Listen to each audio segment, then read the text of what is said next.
Hello student, मैं सौरभ कोहली आपका स्वागत करता हूं अपने यूट्यूब चैनल में। आज हम चर्चा करेंगे शिक्षा निदेशालय यानी कि डीओई राष्ट्रीय राजधानी क्षेत्र दिल्ली के सामाजिक विज्ञान की जो वर्कशीट है, वर्कशीट नंबर 70। सामाजिक विज्ञान की ये जो वर्कशीट है क्लास 10th के लिए, और डेट है इसकी 21/2022। तो शुरू करते हैं हम अपनी जो वर्कशीट है। वर्कशीट जो दी गई है, आज की वर्कशीट है चैप्टर 3, भारत में राष्ट्रवाद। भारत में राष्ट्रवाद का उदय किस प्रकार होता है उसके बारे में इसमें पूरी चर्चा की गई है। तो ये काफ़ी इंपॉर्टेंट चैप्टर है और इस चैप्टर में आप काफ़ी अच्छी अच्छी चीज़ें सीखेंगे जो कि वास्तव में इंसान में होनी चाहिए।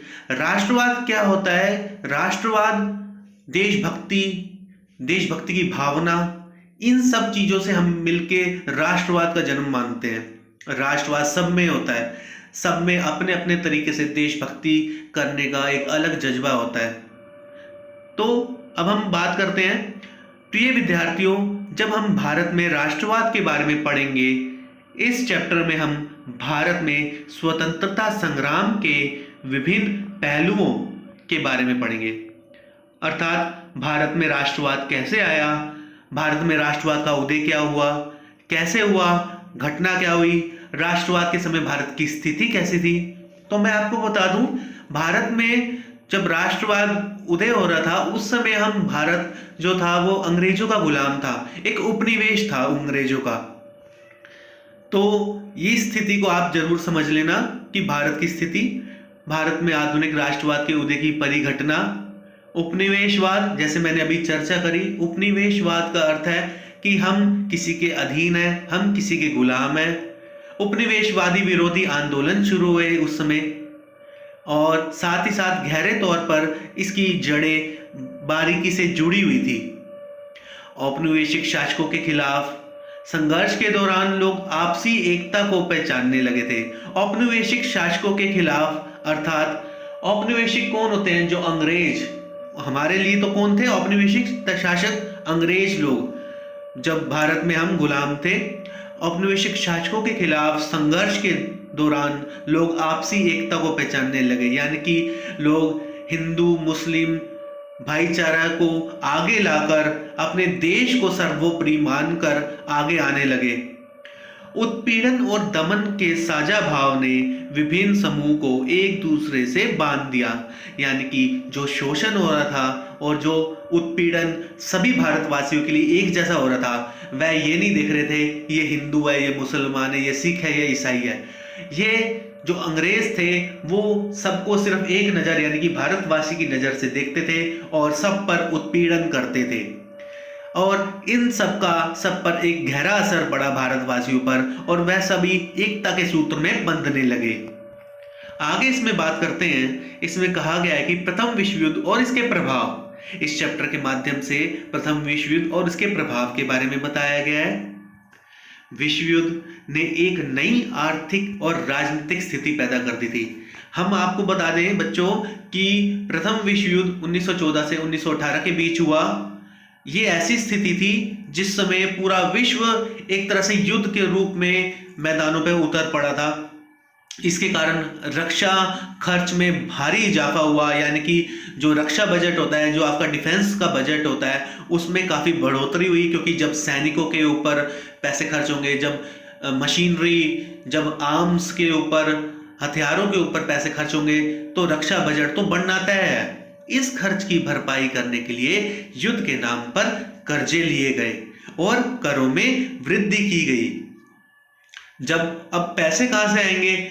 अब या तो दूसरों से कर्जे लो या टैक्स में वृद्धि करो। सीमा शुल्क बढ़ाए गए और करों में वृद्धि की गई। ये सब विश्व युद्ध के कारण की स्थिति है। अंग्रेजों ने ऐसा उस समय करा। युद्ध के दौरान कीमतें तेजी से बढ़ रही थी। 1913 से 1918 के बीच कीमतें दोगुनी हो चुकी थी, यानी कि देखिए महंगाई उस समय इतनी तीव्र हो चुकी थी कि 1913 से 1918 के बीच कीमतें दोगुनी हो चुकी थी, जिसका कारण आम लोगों को मुश्किलें बढ़ गई। क्या है, हम सभी जानते हैं जब महंगाई बढ़ती है तो उसका सीधा सीधा असर आम जनता पर पड़ता है। अभी वर्तमान में भी अगर देख लें तो अगर जब भी आप महंगाई बढ़ती देखेंगे तो उसका सीधा सीधा असर आम जनता पर सबसे अधिक पड़ता है। गांव में सिपाहियों को जबरन भर्ती किया गया, जिसके कारण ग्रामीण इलाकों में व्यापक गुस्सा था। जबरन भर्ती के अंतर्गत अंग्रेज भारत के लोगों को जबरदस्ती सेना में भर्ती कर लेते थे। उस समय क्या होता था, प्रथम विश्व युद्ध के नाम पर भारतीय सैनिकों को गांव से, किसी भी कस्बे से, किसी भी इलाके से भर्ती कर लिया जाता था। जबरन भर्ती होती थी। जो जाना भी नहीं चाहता सिपाही, उसको भी जबरदस्ती भर्ती करके ले जाया जाता था सेना में। और ये सेना किसके लिए? अंग्रेजों के लिए। इसके अलावा 1918, 1919 और 1920 और 2021 में देश के बहुत सारे हिस्सों में फसल खराब हो गई, जिसके कारण खाद्य पदार्थों का भारी अभाव पैदा हो गया। उसी समय फ्लू की महामारी फैल गई। 1921 की जनगणना के मुताबिक दुर्भिक्ष और महामारी के कारण 120 से 130 लाख लोग मारे गए। ध्यान रहे कि जब ये जो 3-4 सालों के दौरान भारत में फसलें भी ढंग से नहीं हुई, फसलें खराब हो गई, जिसके कारण खाद्य यानी कि खाने की चीज़ों की कमी हो गई। उसी समय फ्लू भी बहुत फैल गया और लगभग काफ़ी संख्या में लोग मारे गए। अब हम इनके प्रश्नों के देख लेते हैं। निम्नलिखित प्रश्नों के उत्तर दीजिए। जबरन भर्ती से आप क्या समझते हैं? भारत पर प्रथम विश्व युद्ध के प्रभाव मूल्यांकन कीजिए। अपने शिक्षक, माता पिता के अथवा इंटरनेट की सहायता से फ्लू महामारी और इसके प्रभाव के बारे में जानकारी इकट्ठी कीजिए। अब हम वर्कशीट के आंसर्स की चर्चा करेंगे। जबरन भर्ती से हम क्या समझते हैं? जबरन भर्ती की जब बात की जाती है तो इस प्रक्रिया में अंग्रेज भारत के लोगों को जबरदस्ती उनकी इच्छा के विरुद्ध सेना में भर्ती कर लेते थे और प्रथम विश्व युद्ध के दौरान बड़े पैमाने पर भारत में जबरन भर्ती की गई। न गांव न कस्बा, वह कुछ नहीं देखते थे, बस विशेष रूप से भर्ती करते थे। अगर विशेष रूप से बात की जाए तो उत्तर भारत में बंगाल, बिहार और उड़ीसा के प्रदेशों से यह जबरन भर्तियां विशेष रूप से हुई। दूसरे प्रश्न की बात करें तो भारत पर प्रथम विश्व युद्ध के प्रभावों का वर्णन करें। तो जैसे भी हमने अभी वर्कशीट में देखा था, तो करों में वृद्धि की गई। युद्ध में होने वाले रक्षा खर्चों में हुई वृद्धि को पूरा करने के लिए इंग्लैंड ने कर्ज लिए और टैक्स बढ़ाए। जब युद्ध होंगे तो टैक्स में वृद्धि अपने आप होगी ही होगी। दूसरा, अधिक राजस्व संग्रह करने के लिए सीमा शुल्क बढ़ाए गए।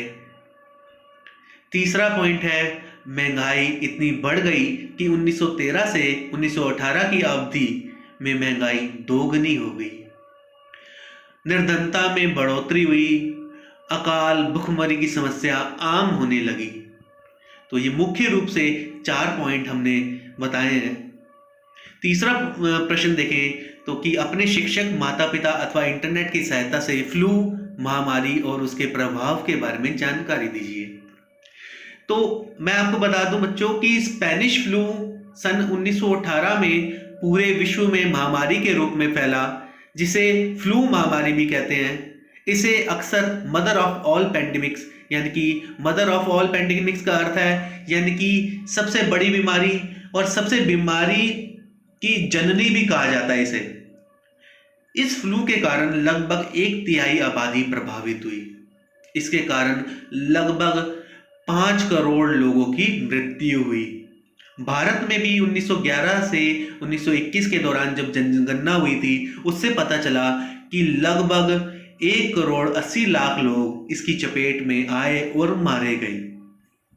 तो आज की हमारी वर्कशीट इस प्रकार खत्म होती है और आप आगे आने वाली वर्कशीट के लिए इस चैनल के साथ जुड़े रहें। इसका ज़्यादा से ज़्यादा वीडियो का शेयर करें, लाइक करें और बेल आइकन को ऑन करें। अभी के लिए धन्यवाद।